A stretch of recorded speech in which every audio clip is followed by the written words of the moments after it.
beyond your screen lies a world of untold fears. Welcome back to Void of Fears. I've set a goal to reach 10,000 subscribers by the end of April, and we're getting closer every day. Your support has been incredible on this journey.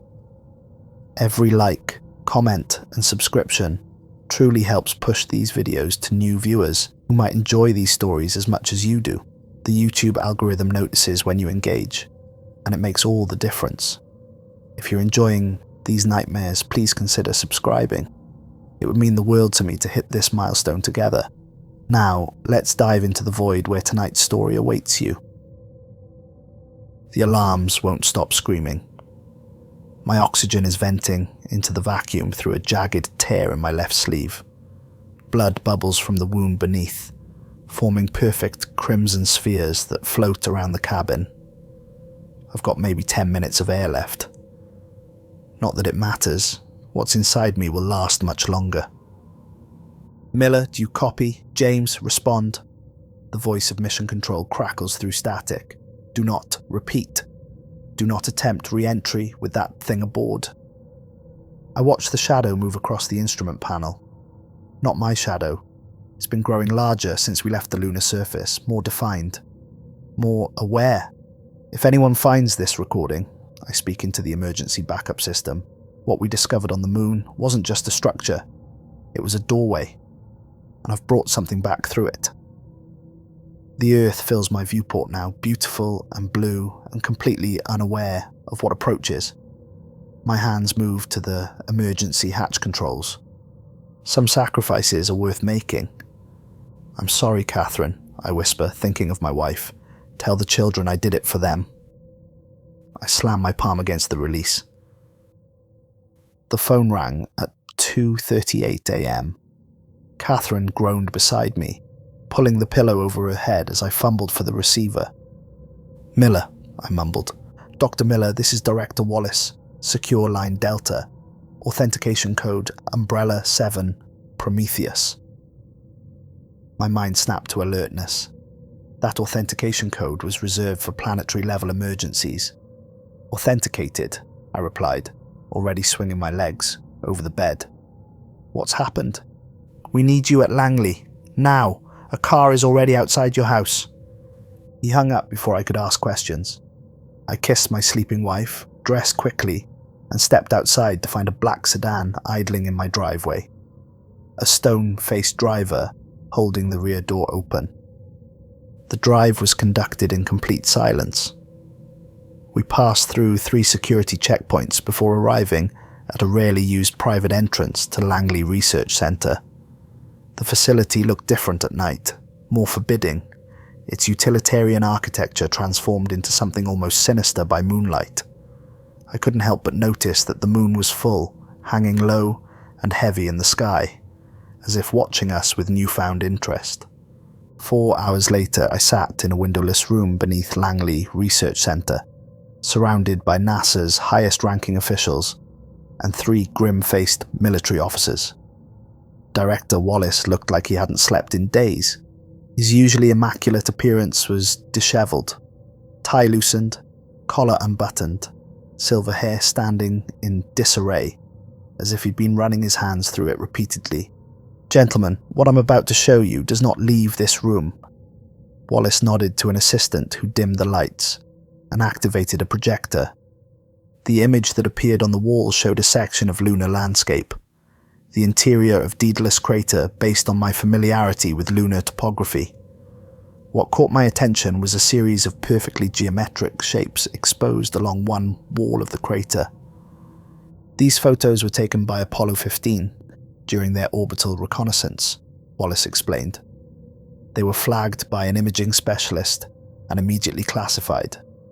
Apollo 16 confirmed the findings with higher resolution photography. A second image appeared, clearer this time. The structures were undeniably artificial, a series of rectangular openings arranged in precise formation. This isn't possible, I said, leaning forward. Those aren't natural formations. No, they're not, agreed General Harmon, the highest-ranking military officer present. A Vietnam veteran with hard eyes and a reputation for uncompromising decisions, Harmon had always struck me as a man more comfortable with destruction than discovery. "And we need to know what they are before anyone else finds out about them," he continued, his gravelly voice filling the silent room. Wallace cleared his throat. "Apollo 17 is too far into development to be repurposed. We're putting together a special mission, Apollo 18, off the books." I stared at him. "The program is scheduled to end with 17. Congress isn't being informed," interrupted General Harmon. "This mission doesn't officially exist." The image changed again. A close-up of what appeared to be a perfectly circular opening in the lunar regolith, approximately 12 feet in diameter. "We're sending 3 men," Wallace said, his eyes fixed on mine. "And you're one of them." "Why me?" I asked, though I suspected the answer. My background in both geology and astrophysics made me uniquely qualified for analysing unusual lunar phenomena. "Because you know how to keep secrets, Dr. Miller," Harmon interjected. "Your work on Project Horizon wasn't in your official file, but we remember..." I felt a chill. Project Horizon had been a classified study of lunar anomalies detected by early observatory equipment. Strange light phenomena that appeared and disappeared without explanation. The project had been shuttered in 1962 after finding nothing conclusive, or so I'd been told. "When do we leave?" I asked. 16 days, Wallace replied. "The launch window is tight, and we need absolute secrecy. And my family. They'll be told you're conducting simulator training for future missions, nothing more." As the briefing continued, more details emerged. The anomalous structure had been partially visible in earlier reconnaissance photos, but dismissed as camera artifacts or natural formations. Only the enhanced imaging capabilities of Apollo 15 had revealed their true nature. "What do we know about the material composition?" I asked, studying the images closely. A scientist I didn't recognize, Dr. Emerson, according to his badge, stepped forward. "That's the first peculiarity. Spectrographic analysis shows the openings have different radiation absorption patterns than the surrounding lunar material, but they don't match any known element or compound." "Any theories about what created them?" The uncomfortable silence that followed told me more than words could have. "We have several working hypotheses," Wallace finally said. "None of them suitable for discussion at this preliminary stage." As the meeting adjourned in the early morning hours, Wallace held me back. When we were alone, his professional demeanour cracked slightly. "James, there's something else." He lowered his voice, though there was no one to overhear. "These structures, they're not static." "What do you mean?" "The comparative imagery from Apollo 15 and 16 shows changes. Subtle ones. The openings have shifted position." I felt a creeping unease. "That's not possible. Nothing moves on the lunar surface without external force." "Exactly." Wallace's eyes held mine. "Something is moving them, or they're moving themselves." The next 2 weeks passed in a blur of intensive preparations. My wife, Catherine, accepted the cover story with the resigned patience of an astronaut's spouse, someone accustomed to classified assignments and unexpected absences. My children, Emma and Michael, 10 and 8, were more difficult to deceive. "But you just got back from training, Dad," Emma protested, her intelligent eyes watching me pack with suspicion. "And why at night? You never leave at night." "Special circumstances, sweetheart," I replied, avoiding her gaze. "Sometimes astronauts have to practice nighttime procedures." "Will you be gone for Mum's birthday?" Michael asked, clutching his favourite space shuttle model, a gift I'd brought him from my last visit to Kennedy. Catherine's birthday was 3 weeks away. If all went according to schedule, I'd be back well before then. "I'll do my best, buddy." "Promise?" The lie tasted bitter. I'd never made promises to my children I couldn't keep, until now. The crew assembled over the next 72 hours. Commander Thomas Reynolds, was a decorated Air Force pilot with over 5,000 flight hours and a reputation for unflappable calm. In his late 40s, Reynolds had the weathered look of a man who'd seen combat but kept the details to himself. Our first meeting was in a secure facility 20 miles from the primary training centre.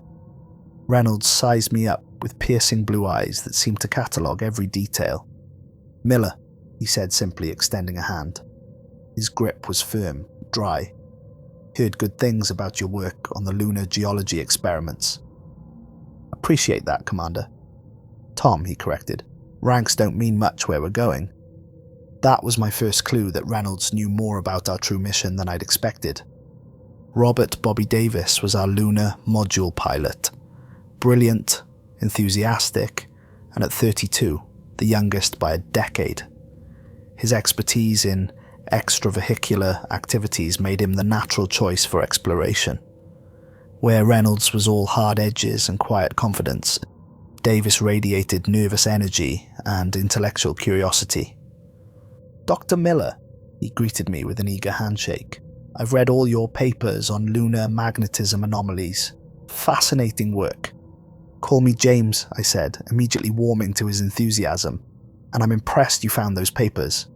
Most of them weren't widely circulated." Davis grinned. "I have my sources, and a particular interest in unexplained lunar phenomena." I wondered just how much Davis knew about our mission and how he'd been selected. There was something in his manner that suggested this assignment was no surprise to him. We trained in a secured facility separate from the main NASA complex.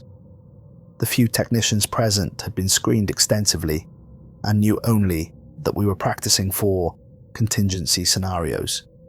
Our training regime was intensified and specialized: lunar surface operations in low light, sample collection of undefined materials, and most curiously, practice with equipment none of us had seen before. "So, what exactly are we looking for when we get there?" Davis asked during a rare break, his voice low. We were sitting in the small canteen area, the only place without obvious surveillance. Reynolds glanced around before answering. "They're calling it an anomalous structure. Could be natural formation that just looks artificial from orbit." "You believe that?" I asked. Reynolds met my eyes. "No, and neither do they." Davis leaned forward, excitement barely contained. "I think it's remnants of an ancient lunar base." "Human?" I asked, surprised. "Not necessarily." His eyes gleamed. "There are theories about previous technological civilizations on Earth that might have reached the moon before their collapse." "That's quite a leap, Bobby," Reynolds said, though his tone lacked conviction. "Is it?" Davis pulled a folded paper from his pocket and smoothed it on the table. A grainy copy of one of the reconnaissance photos. "Look at the precision of these openings. The regularity of the spacing. That's not natural, and it's not random." "Put that away," Reynolds hissed. "Where did you even get that?" Davis just smiled and refolded the paper. "Like I said, I have sources." Our equipment included standard Apollo gear plus several specialized items I'd never seen before. Advanced sampling tools, enhanced cameras, and most curiously, a device labeled threshold monitor, with no explanation of its function. "What does this measure exactly?" I asked the technician calibrating it. The man shrugged. "Above my clearance level, sir. I just make sure it powers up correctly." I examined the device when no one was looking. It had unusual sensors, unlike any scientific instrument I'd worked with before. The display showed multiple readings in a notation system I didn't recognize, not standard scientific units. The sealed cargo compartment in the command module was another mystery. We were briefed that it contained contingency equipment that would only be accessed under specific circumstances. When I pressed for details, I was stonewalled by security personnel. 3 days before launch, I discovered a small notebook tucked into my locker. Inside were hand-drawn diagrams of celestial configurations and a single sentence written in what looked like dried blood: "Don't open the door." I reported the discovery immediately. The notebook disappeared into a security officer's briefcase, never to be mentioned again. But that night, I couldn't sleep, the warning echoing in my mind. The most disturbing aspect wasn't the message itself, but the handwriting, which bore an unsettling resemblance to my own. The night before launch, Catherine and I sat on our back porch, watching the stars emerge in the deepening twilight. The children were asleep, and the neighborhood was quiet except for the distant barking of a dog. "James," she said softly, her hand finding mine. "This mission, it's different, isn't it?" I hesitated. Catherine had been an astronaut's wife long enough to develop a sixth sense about missions, and we'd never kept secrets from each other before. "Yes," I admitted, "but I can't tell you how." She nodded, not pressing further. "Just promise me one thing. Anything.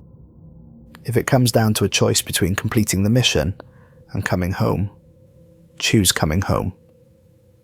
I squeezed her hand, unable to make a promise I wasn't sure I could keep. Later that night, Director Wallace called me to his temporary office at Kennedy. "There's something you should know, James," he said, looking older than his 60 years. "You're not the first team we've sent to investigate." My blood went cold. "What?" "In 1962, a classified Soviet mission, Lunar 3B, they never returned. Their last transmission." He shook his head. "Just be careful up there." "What was in their last transmission?" I pressed. Wallace looked pained. It was mostly static, but one phrase came through clearly before contact was lost. The cosmonaut said, "They're coming out."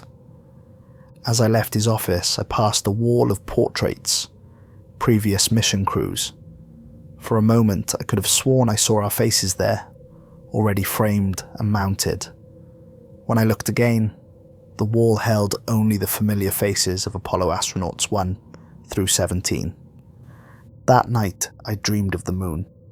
In my dream, its familiar cratered surface was covered with doorways, thousands of them, all opening simultaneously to release a flood of shadows that poured toward Earth like a tide of darkness. Launch day arrived with clear skies and optimal conditions.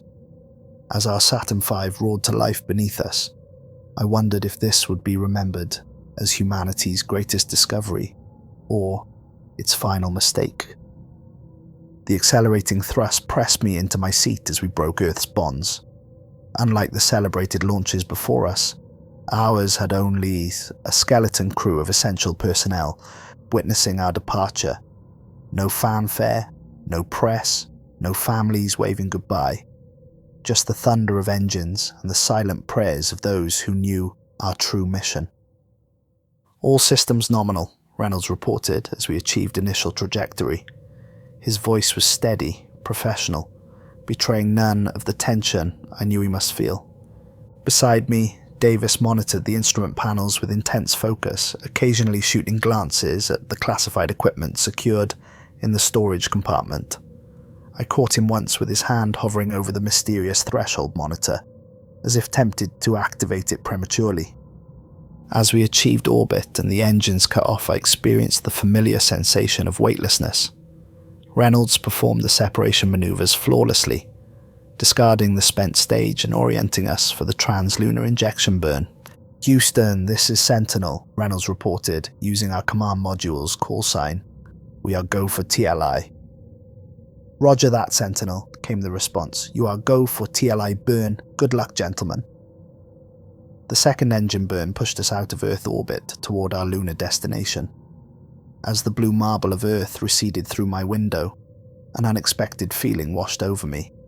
Not the wonder I'd experienced on previous missions, but a creeping dread. I'd been to space before. I'd trained for years to manage the psychological effects of Earth departure. Yet this was different. It felt like leaving sanctuary, like crossing a threshold into territory where ancient rules no longer applied. "Beautiful, isn't it?" Davis said, floating beside me to peer through the viewport. "Always makes me think about how small our problems are in the grand scheme." "Not this problem," I murmured. He glanced at me, expression unreadable. "No, I suppose not." The 3-day journey to the moon passed in relative quiet. We performed our scheduled experiments and maintenance, but conversation remained minimal. Each of us seemed lost in private thoughts about what awaited us. Reynolds maintained his stoic professionalism, running through checklists with methodical precision. Only one incident betrayed his underlying tension. I caught him staring at a family photo he kept in his personal effects, whispering something that sounded like a prayer. Davis grew increasingly animated as we approached lunar orbit, making frequent adjustment to our course that he claimed were necessary compensations for lunar gravitational anomalies. Reynolds approved these adjustments without question, though several seemed excessive to me. On the second night, I awoke to find Davis floating near the command console, his eyes open but unfocused. "Bobby?" I whispered, careful not to wake Reynolds. He didn't respond. His fingers traced patterns on the glass of the navigation screen, circles within circles. "Davis," I said more firmly, reaching for his shoulder. He startled awake with a gasp. "They're waiting," he mumbled. "They've been waiting so long." "You were sleepwalking," I told him. He looked around, confused. "No, I saw it, the doorway." "We're still 200,000 miles away," I reminded him. Davis shook his head and returned to his sleep restraints without another word. In the dim cabin light, I noticed something disturbing. A thin line of blood trailing from his right nostril, floating in a perfect crimson sphere. I mentioned the incident to Reynolds the next morning, while Davis was running a systems check in the lower equipment bay. "How long has he been having these episodes?" Reynolds asked quietly. "You've seen it before?" Reynolds nodded grimly. "Twice during training. He doesn't remember afterward." "Shouldn't he have been pulled from the mission?" "Orders from above," Reynolds said. "He stays. Apparently his condition is considered relevant to our objectives." "What does that mean?" Reynolds shrugged. "I'm just the pilot, James." After that, all three of us began experiencing unusual dreams. Reynolds described vast chambers beneath the lunar surface. Davis spoke of voices calling from beyond a veil of darkness. I dreamed of Earth viewed through a window that wasn't a window at all, but something alive and watching back. We didn't discuss these shared nightmares during our official communications with Houston. There was an unspoken agreement to maintain appearances, to pretend this was just another mission. The alternative, admitting that something was affecting our minds even before we reached our destination, was too disturbing to contemplate. "Earth looks different from here," Davis observed on our final approach to lunar orbit, "like it's farther away than it should be." He was right.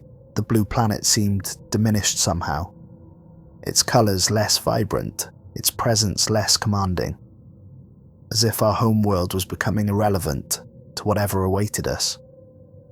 As we entered lunar orbit, I felt a tangible shift in the mission's atmosphere. We were no longer astronauts on a scientific expedition. We were explorers on the threshold of something unprecedented. "There it is," Reynolds said quietly as we passed over Daedalus Crater, 11 o'clock. Through my viewport, I saw it, a formation along the crater wall that couldn't possibly be natural. Even from orbit, the geometrical precision was undeniable. A series of rectangular openings, arranged in a pattern, with what appeared to be a perfectly circular feature at the center. The sight triggered an unexpected physical reaction. My heart rate spiked, and I felt a cold sweat break out across my forehead. It wasn't fear exactly, more like a primal recognition. The feeling you get when you realize you're being watched by a predator. "Houston," I reported, forcing my voice to remain steady. "We have visual confirmation of the anomaly. Beginning photographic sequence." "Copy that, Sentinel," came the clipped response. "Maintain comm discipline." I understood the subtext, no speculation on open channels. For 24 hours, we maintained orbit, mapping the site from every angle as we passed overhead. Each time we crossed over the anomaly, our instruments registered unusual energy readings that our technicians couldn't explain. "It's putting out some kind of radiation," Davis said, reviewing the data, "but nothing harmful. It's almost like A beacon. Beacons have recipients, Reynolds noted. Who's it signalling? Davis didn't answer, but his expression suggested he had theories. The threshold monitor had begun activating spontaneously whenever we passed over Daedalus Crater. Its display showed patterns that pulsed in sync with the energy readings from the anomaly. I found myself transfixed by these patterns, seeing meaning in them that I couldn't articulate. I was recording observations in my log when Reynolds appeared at my shoulder. "It's time," he said simply. I nodded, feeling a strange mix of dread and anticipation. Then came the moment we'd prepared for. Reynolds and Davis would descend to the surface in the lunar module, codenamed Odyssey, while I remained in orbit aboard Sentinel. As they prepared for separation, Reynolds gripped my shoulder. "Remember the contingency protocols," he said quietly, "if anything happens down there." "Nothing's going to happen," I assured him, with more confidence than I felt. Davis gave me a tight smile. "If we don't come back, don't come looking." The comment chilled me. It wasn't standard procedure to discuss failure scenarios so bluntly before a mission component. "What do you mean by that, Bobby?" His eyes met mine, and for a moment I saw something there that wasn't entirely Davis, a depth of knowledge that hadn't been there before. "Just a precaution," he said lightly. "See you in 18 hours. I watched through the command module window as Odyssey undocked and began its descent toward the lunar surface. As the lander grew smaller against the grey landscape below, I felt profoundly alone, more isolated than any human had ever been. "Houston, Odyssey has successfully separated," I reported. "All systems nominal." "Roger that, Sentinel," came the response. "Maintain your orbit and stand by." I tracked their descent on my instruments, listening to the calm exchange between my crewmates and mission control as they navigated towards their landing site, a flat area approximately half a kilometer from the anomalous structure.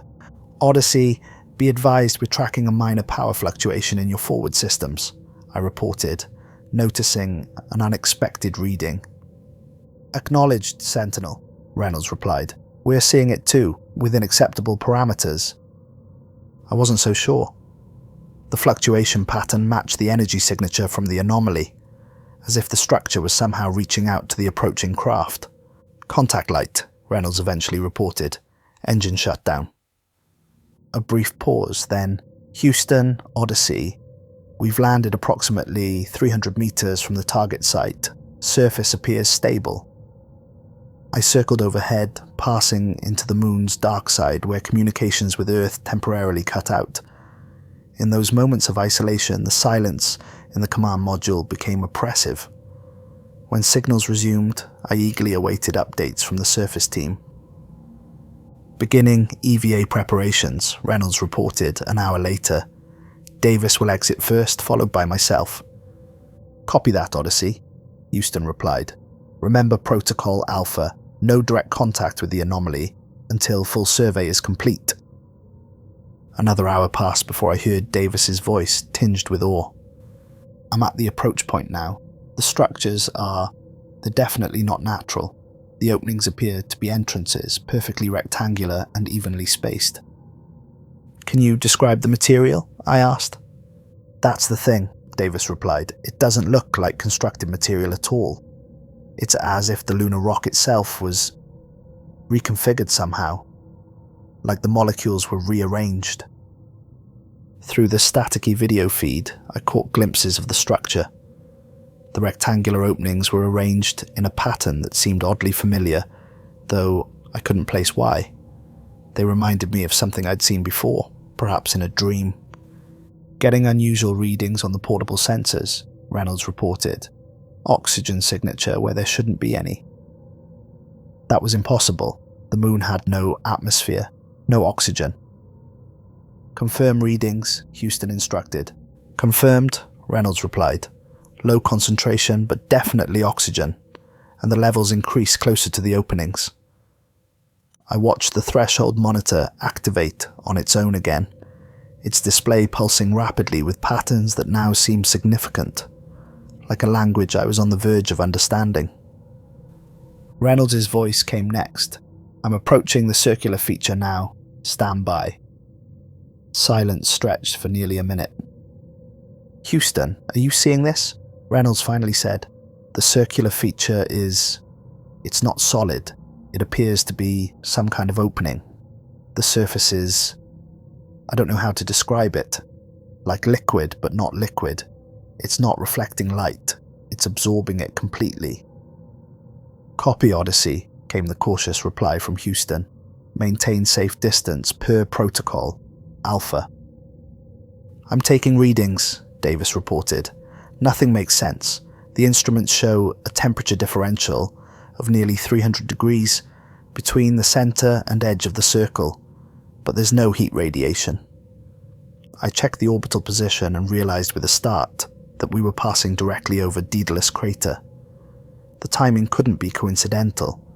Reynolds and Davis had reached the anomaly at precisely the moment Sentinel passed overhead. "Houston," Reynolds said, his voice uncharacteristically tense, "request permission to deploy the probe device." A long pause followed. I knew what they were considering, the specialized equipment we'd brought specifically for this scenario. "Permission granted," Houston finally responded. "Deploy with extreme caution." I could only listen as Reynolds described deploying a tethered probe toward the circular opening. "Probe is approaching the surface," he narrated. 5 centimeters, 3, 1, contact." Suddenly, the radio erupted with static. When it cleared, Davis was speaking rapidly. "Completely through. The probe passed through the surface like it wasn't there." "Are you receiving telemetry?" I asked. "Yes, but..." Davis hesitated. "Jim, the readings don't make sense. Atmospheric pressure, temperature, radiation, they're all over the place. It's like the probe is sending back data from multiple locations simultaneously." The threshold monitor in front of me had gone into overdrive, its display flashing patterns so quickly they blurred together. A high-pitched whine emanated from the device, increasing in intensity. "Pull it back," I ordered, forgetting protocol. "We're trying," Reynolds replied. "The winch is jammed." More static filled the channel, then Reynolds' voice came through clearly. "I'm going to try to free it manually." "Negative, Commander," Houston cut in sharply. "Do not approach the anomaly directly." "It's just a mechanical issue," Reynolds replied. "I can see where it's caught. Won't take a second." The minutes that followed remained burned into my memory. Reynolds' heavy breathing as he approached the probe. Davis's worried commentary. Then, Reynolds' startled exclamation. "It's moving! The surface is..." A cry of alarm, then silence. "Reynolds!" Davis shouted. "Thomas!" "What's happening?" I demanded. Davis's voice was breathless with panic. "It pulled him in. The surface reached out and pulled him in." The threshold monitor suddenly went silent, its display frozen on a single pattern that resembled a doorway. "Houston," I called. "Odyssey reports Commander Reynolds has made contact with the anomaly. Request immediate instructions." The silence from Earth stretched for too long. When Mission Control finally responded, it wasn't the voice of the Capcom, but Director Wallace himself. "Odyssey, this is Director Wallace. Davis, implement emergency protocol Omega immediately. Repeat, implement Omega." I didn't know what protocol Omega entailed, but Davis clearly did. His response was immediate. "Negative, sir. I can see something inside. Reynolds is still alive." "That is a direct order, Lieutenant Davis." Wallace's voice was iron. "I can see something," Davis suddenly said, his voice hushed. "Inside the circle, it's Thomas, but..." He's gesturing for me to follow. "Davis, do not approach the anomaly," I ordered. "That's a direct order." "He's trying to tell me something," Davis insisted. "I have to get closer." "Bobby, don't..." "Jim," Davis interrupted, his voice suddenly calm. "If I don't come back, tell Houston that this isn't what they think it is. It's not alien. It's us, from somewhere else. The transmission cut to static. Davis? Davis, respond, I called frantically. When the channel cleared, all I heard was Davis's suit telemetry, heart rate accelerating, then stabilizing at an impossibly low 30 beats per minute. Then nothing. Houston, Sentinel, I said, fighting to keep my voice even. I've lost contact with both surface team members, requesting emergency protocols. The response when it came chilled me to the bone. Sentinel, this is Director Wallace. You are ordered to maintain orbit. Do not, repeat, do not attempt surface intervention. I stared at the radio in disbelief. Sir, with all due respect, we have 2 men potentially in danger down there. Dr. Miller, Wallace replied. Those were the contingency protocols. Commander Reynolds referenced. If contact was lost at the anomaly site, no rescue attempt is authorized. You expected this, I realized aloud. You knew this might happen. A pause then. We anticipated certain possibilities. You need to focus on the primary mission objective now, which is containment and observation, continue orbital reconnaissance and prepare for Earth return on schedule. I watched the lunar surface pass beneath me, the landing site coming into view once more. The lunar module sat there, alone and still on the grey plane. Near it, I could just make out 2 sets of footprints leading toward the crater wall and the dark circle that had swallowed my friends. For 3 orbits, I maintained my position, arguing with Houston about rescue options. Their answers became increasingly evasive. Sir, I finally said to Wallace, I'm picking up life sign telemetry from Davis. Faint but present. A long pause followed. That's impossible, Wallace finally replied. We're reading both their biomonitors as flatlined. Then my instruments are showing something else down there, I insisted. Something alive where Davis should be. Another pause. Miller, listen carefully, Wallace said, his voice lower. The anomaly was first discovered in 1962 by the Soviets. Similar readings were reported before they lost contact with their cosmonauts. You need to complete the primary mission objective. Which is? Deploy the package in Cargo Bay 3. I looked towards the sealed compartment we'd been instructed not to open unless given explicit orders. What exactly is in that package, Director? A nuclear device, Dr. Miller. 30 kiloton yield, enough to collapse that entire section of the crater. The realization of what they were asking me to do struck like a physical blow. You want me to bomb the site? With my crewmates still down there? Your crewmates are gone, James, Wallace said, using my first name for the first time. And we need to ensure nothing comes through that doorway. I made my decision in that moment, a decision that violated every protocol, every oath I'd taken as an astronaut. But I couldn't abandon Reynolds and Davis without knowing the truth. Houston, I'm experiencing electrical anomalies, I lied. System shutting down, may need to implement emergency landing procedures. I switched off the primary communications array before they could respond, and began preparations for descent. Landing a command module on the lunar surface was theoretically possible, but never intended for actual missions. The vehicle wasn't designed for it, the fuel margins were dangerously tight, and the landing struts were rudimentary at best. Yet somehow I managed it. A jarring, scraping landing that damaged the heat shield and left Sentinel tilted at a 15-degree angle, approximately 1 kilometer from Odyssey. The nuclear device remained secured in its compartment. I had no intention of using it unless absolutely necessary. Donning my spacesuit, I exited through the command hatch and stepped onto the lunar surface. The grey dust puffed around my boots as I began the long walk toward my crewmate's last known position.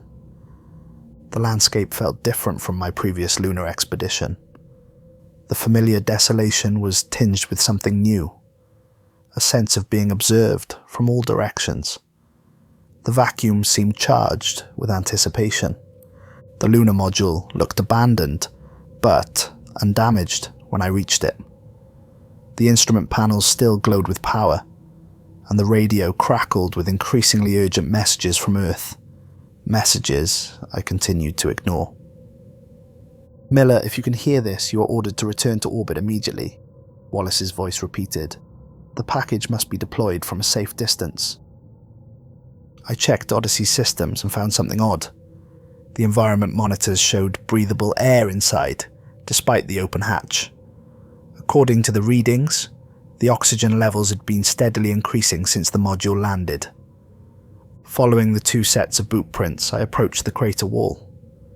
Each step felt heavier than the last, as if the moon itself was trying to hold me back. Then I saw it, the doorway. No photograph could have prepared me for the reality. A perfect circle of absolute darkness, about 12 feet in diameter, set into the lunar rock like a black mirror. It didn't reflect the harsh sunlight. It devoured it. Around its circumference, the lunar dust was arranged in intricate patterns that seemed to pulse with subtle movement, despite the absence of wind. 2 sets of footprints led directly to its edge, then stopped. No signs of struggle, no equipment dropped in panic. Just an abrupt end, as if Reynolds and Davis had stepped through a doorway into another room. I approached cautiously, the threshold monitor from my pack now active in my gloved hand. The device's display showed readings that made no scientific sense. Negative energy values, temporal displacement markers, and radiation signatures that fluctuated wildly. As I drew within 5 feet of the circle, I felt it, a subtle pull, like standing near the edge of a great height. Not physical gravity, but something more fundamental, a yearning. "Reynolds, Davis?" I called over the suit radio, knowing it was futile. Then, impossibly, a response came, not over the radio, but directly into my mind. "Come through, James. They're waiting for you." The voice was Davis's, but wrong somehow, layered with other tones and cadences. I retreated several steps, my training finally reasserting itself. This was exactly the kind of scenario the nuclear option was designed for. Unknown phenomena, loss of personnel, communication with non-human intelligence. Yet as I turned to go back for the device, my helmet radio crackled to life. "Sentinel, this is Houston Actual. Authentication code Omega 9 Phoenix. Do you copy?" I hesitated, then replied, "Houston Sentinel, I copy." "Dr. Miller," came Wallace's voice. "We're tracking your position. You need to step away from the anomaly immediately." "My crewmates are in there," I responded. "I need to know what happened to them." "James," Wallace said, his formal tone replaced by something like fear, "what you're seeing wasn't discovered first on the moon. We found one in Antarctica in 1947, another in the Mariana Trench in 1968. They're appearing everywhere, and they're increasing in frequency." This revelation stunned me. "What are you saying?" The first was discovered during Operation High Jump, buried under 2 miles of Antarctic ice. We thought it was dormant until 1949, when 3 researchers disappeared after reporting movement within the circle. Why wasn't I told this before the mission? Need to know basis. The lunar anomaly seemed different, more active. We needed specialists to investigate, but couldn't risk widespread panic if the truth got out. "What are they?" I demanded. "Doorways," Wallace replied, "but not built by anything alien." He paused. "They were made by humans, James, just not our humans." Before I could process this, movement caught my eye. The surface of the circle was rippling, like water disturbed by something rising from beneath. A figure emerged, a spacesuited form that moved with Davis's familiar gait, yet somehow wrong. The visor of the helmet was completely dark, reflecting nothing. "Bobby?" I called tentatively. The figure stopped a few feet from the circle's edge. When it spoke, Davis's voice emerged from my radio, but with an echo, as if multiple people were speaking in perfect synchronization. "Hello, James. I've been showing them our world." His movements were fluid but unnatural, joints bending at subtly wrong angles, head tilting with mechanical precision rather than human curiosity. "Who's them?" I asked, fighting the urge to retreat further. "Us," Davis replied. "Humanity. Just from another branch of possibility." "Where's Reynolds?" I demanded. "Thomas is serving a different function now," Davis said. "The doorways require anchors on both sides. He's becoming part of the network." "I don't understand." Davis's helmet tilted, the gesture oddly bird-like. "Humanity faces extinction in countless timelines, James. They built the doorways as escape routes, passages between probable realities. You expect me to believe this is some kind of refugee crisis?" "More like an evacuation plan," Davis replied. "Earth experiences a catastrophe in the near future. In most futures, the doorways are preparation." He extended a gloved hand toward me. "I can show you. You can help prepare this world." Something in his tone triggered a primal warning in my mind.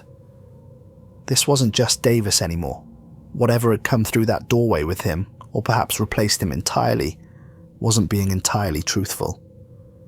"If you're refugees," I said carefully, "why the secrecy? Why not make open contact?" The helmet tilted again. "Integration is difficult. The process requires preparation. A host." And there it was, the truth behind the benevolent explanation. "You're not evacuating," I said, backing away. "You're invading." Davis took a step forward, leaving the circle's edge. "That distinction is meaningless from a cosmic perspective, James. All versions of humanity are us. We merely seek continuation by taking over our bodies." "By sharing existence," Davis corrected. "The circle allows for partial transference. I'm still Robert Davis. I'm also much more now." I noticed how the lunar dust reacted to his presence, curling away from his footsteps as if repelled. Whatever inhabited Davis's suit wasn't fully compatible with this reality. "What happened to the Soviets who came before us?" I asked, stalling for time as I assessed my options.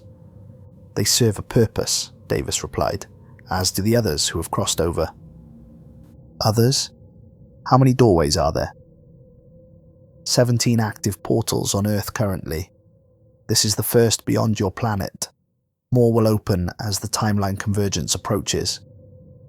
As he spoke, I noticed movement behind him, another figure emerging from the doorway. This one moved stiffly, mechanical in its precision. Though it wore Reynolds' suit, there was nothing human in its movement. "Thomas has given himself fully to the network," Davis explained. "He maintains the doorway now. But you, James, you could return with knowledge. Prepare your world for what's coming." "And what would that cost?" I asked, already suspecting the answer. "A small transference," Davis admitted. "Part of you stays behind, and something small from here returns with you. A seed." Reynolds' figure had fully emerged now, standing motionless beside the circle. Where his helmet should have contained a human face behind glass, I saw only darkness, a void identical to the doorway itself. The threshold monitor in my hand suddenly emitted a series of rapid beeps. Its display showed an expanding pattern, concentric circles radiating outward from a central point. The same pattern was forming in the lunar dust around us, as if some invisible force was reorganizing reality itself. "It's beginning," Davis said, his voice now layered with dozens of others. "The convergence. Soon, all doorways will open permanently." I made my decision in that moment. Reaching into my suit's utility pack, I withdrew the remote detonator for the nuclear device. It had a range of 5 kilometers, more than enough distance for me to trigger it from the command module. "I'm sorry, Bobby," I said. "I can't let that happen." Davis lunged with inhuman speed, knocking the detonator from my hand. We grappled awkwardly in our bulky suits, tumbling to the lunar dust. As we struggled, I felt something press against my suit, something emanating from Davis's glove. A shadow that wasn't a shadow, seeping through the material. "You don't understand," Davis hissed, his voice no longer entirely human. Resistance is mathematically impossible. The probability stream only flows one way. I broke away and scrambled backward, but the damage was done. A small dark patch had formed on my left arm, spreading slowly like an ink stain.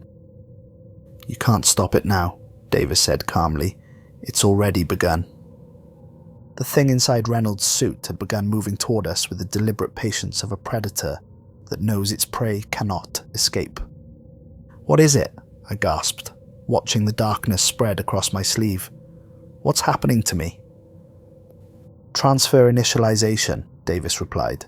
"The seed is taking root. It will grow slowly at first, learning your neural pathways, adapting to your biochemistry.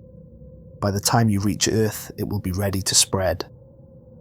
Horror washed over me as I understood. I wasn't just infected, I was becoming a carrier for whatever had taken Davis and Reynolds. I ran, an awkward bouncing gait in the low gravity, back towards Sentinel. Behind me, I heard no pursuit, only Davis's voice over the radio. "It won't hurt, James. Soon you'll understand. The oneness is beautiful." I glanced back once to see both figures standing motionless by the doorway, watching me flee. They made no attempt to follow. They didn't need to. They had already accomplished their goal. I reached the command module and sealed myself inside, frantically checking the dark patch on my suit. It had spread to approximately 3 inches in diameter and continued to grow slowly. "Houston, Sentinel," I called, reactivating the communications array. "Emergency situation. I've been contaminated." Static answered me for several seconds before Wallace's voice came through. "Define contaminated, Dr. Miller." I described my encounter with Davis and Reynolds, the doorway, and the dark substance now spreading across my suit. "Can you contain it?" Wallace asked, his voice tight with controlled panic. "Unknown. It's spreading slowly but consistently." "And Davis? Reynolds?" "Not human anymore. Or not only human. They said the doorways were created by alternate versions of humanity, trying to escape dying timelines." A long silence followed. When Wallace spoke again, his voice had changed. Harder, more clinical. "Dr. Miller, as of this moment, you are relieved of duty. Automated systems will guide Sentinel back to Earth. You will land at the designated coordinates in the Pacific. For quarantine, I guessed. For the protection of humanity," Wallace corrected. With shaking hands, I initiated emergency launch procedures. The damaged command module protested but gradually lifted from the lunar surface in an unsteady climb. Through the viewport, I could see the crater receding below, and 2 spacesuited figures standing beside the black circle, watching my departure. As I established lunar orbit, Houston re-established contact. "Sentinel, this is Houston. We're tracking your unauthorized launch. Report your status immediately." "The package remains on the surface," I replied. "Detonator was lost during contact with the anomaly." A long pause followed. "Define contact," Wallace finally said, his voice tight with tension. I looked at my arm, where the dark patch had now spread to the size of my palm and begun seeping through the innermost layer onto my skin. I encountered Davis and Reynolds. They've been changed. Something is coming through the doorway, Director. Something that wants to use us as hosts. "And your condition, Dr. Miller?" I hesitated, watching the dark material pulse in time with my heartbeat. "Compromised." The silence that followed told me everything I needed to know about my future. There would be no ticker tape parade, no splashdown welcome, only quarantine at best, or... "Understood," Wallace finally said. "Adjust your trajectory for the re-entry using the following coordinates." The numbers he provided would bring me down in the middle of the Pacific Ocean, far from any shipping lanes or inhabited islands. "Those coordinates will put me hundreds of miles from the recovery zone," I noted. "A special recovery team will be waiting," Wallace replied, not bothering to maintain the lie. I knew then that if I followed those coordinates, my capsule would simply disappear beneath the waves. Whatever had begun to spread through my body would be consigned to the ocean depths. As Earth grew larger in my viewport, I examined the black substance that had now spread across most of my left arm. It had a strange beauty, swirling patterns that reminded me of galaxies forming and dissolving. Occasionally I caught glimpses of structures within it, cityscape silhouettes that appeared and vanished like mirages. More disturbing were the whispers that had begun in my mind, voices speaking in languages I didn't understand but somehow comprehended. They spoke of worlds dying, of civilizations collapsing, of desperate measures taken by beings who were human, but not my kind of human. I began to see flashes of their worlds, devastated landscapes, skies filled with ash, oceans boiling away, and through it all, the doorways opening like beacons of hope. Except they weren't hope. They were invasion routes. The probability stream, one voice whispered more clearly than the others. We mapped it, harnessed it. When a timeline is severed, its energy must flow somewhere. I understood then, these weren't parallel Earths in the science fiction sense. These were dying timelines, cut off from the main flow of cosmic probability. Their inhabitants had found a way to force themselves back into viable realities, into our reality, at the cost of replacing us. My arm had gone numb now, the black substance covering it entirely and beginning to spread across my chest. When I looked at my reflection in the dark computer screen, I saw tiny filaments extending up my neck toward my face. "Houston," I called, my voice surprisingly steady. "I'm receiving information from the infection. These aren't just portals, they're probability anchors. They're forcing collapsed timelines to merge with ours."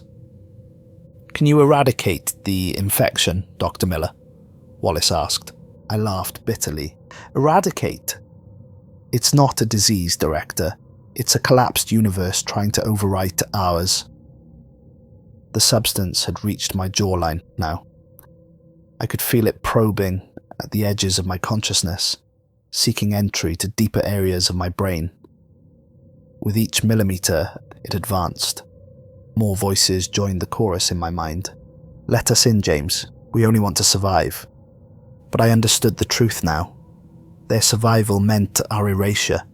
Not physically. We would still exist, but as vessels for their consciousness.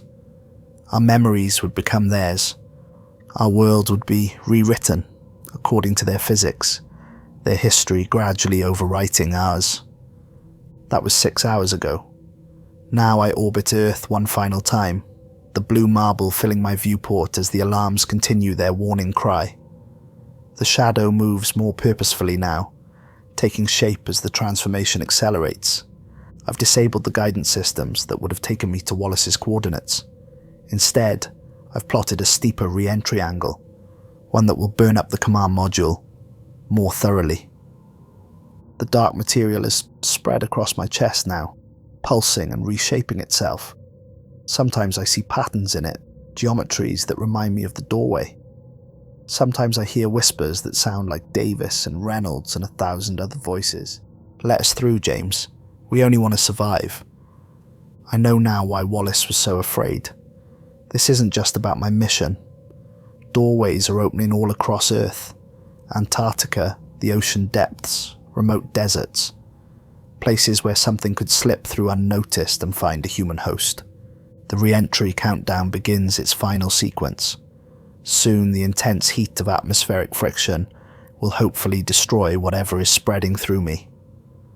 My last act is to transmit this record on all emergency frequencies. A warning to whoever might be listening. They found portals on the moon in 1972. We were sent to investigate. What we discovered was a doorway, not to somewhere, but to someone else. Versions of humanity from dead timelines, seeking new homes in living bodies. And they're still coming. As Earth grows larger in my viewport, I place my hand on the emergency hatch release. better to die in vacuum than risk bringing this thing home. I think of Catherine, of our children. I do this for them. A world where their future belongs to them, not to refugees from collapsed realities.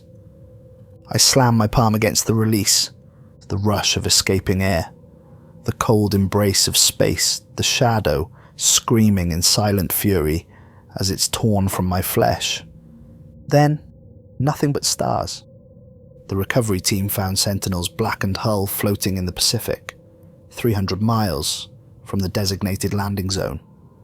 The heat shield had partially failed during re-entry, burning away sections of the command module's exterior.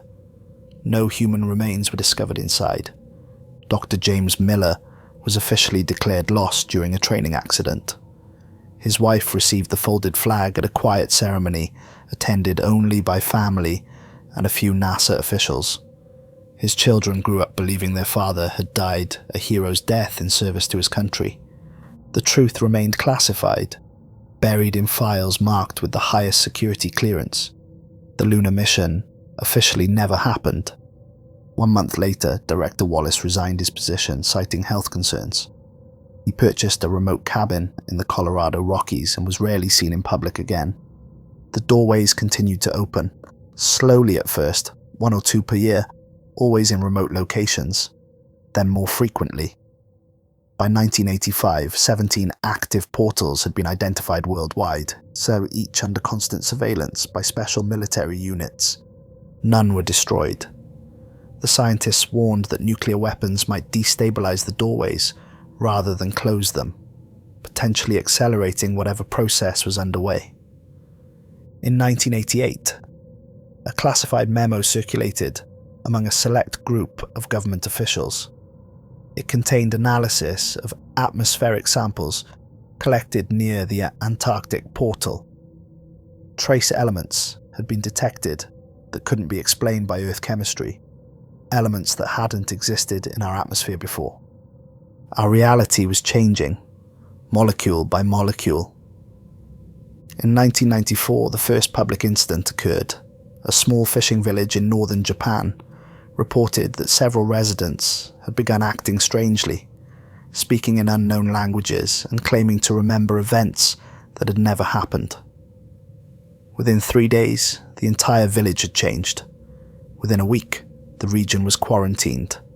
Within a month, it was gone, officially destroyed by a tsunami, though no seismic activity had been recorded. The truth was simpler and more terrifying. The village had been erased from our timeline, replaced by something else, something from beyond the doorways. And still they open. More each year, each one a little larger, a little more stable. In a secure facility beneath the Pentagon, a calendar hangs on the wall. A single date is circled in red, April 7th, 2025. The probability cascade point. The day when all doorways will fully activate. The day when they come through in force. But there is hope, however small. On Catherine Miller's nightstand sits a sealed envelope that arrived anonymously on the 10th anniversary of her husband's death. She's never opened it, honouring the instruction written on the outside, for Emma and Michael to be opened only in the event of worldwide crisis. Inside is a hand-drawn map showing the locations of 17 doorways, and instructions for how to close them permanently. The handwriting matches James Miller's exactly. Somewhere, somehow he survived, and he's waiting to finish what he started.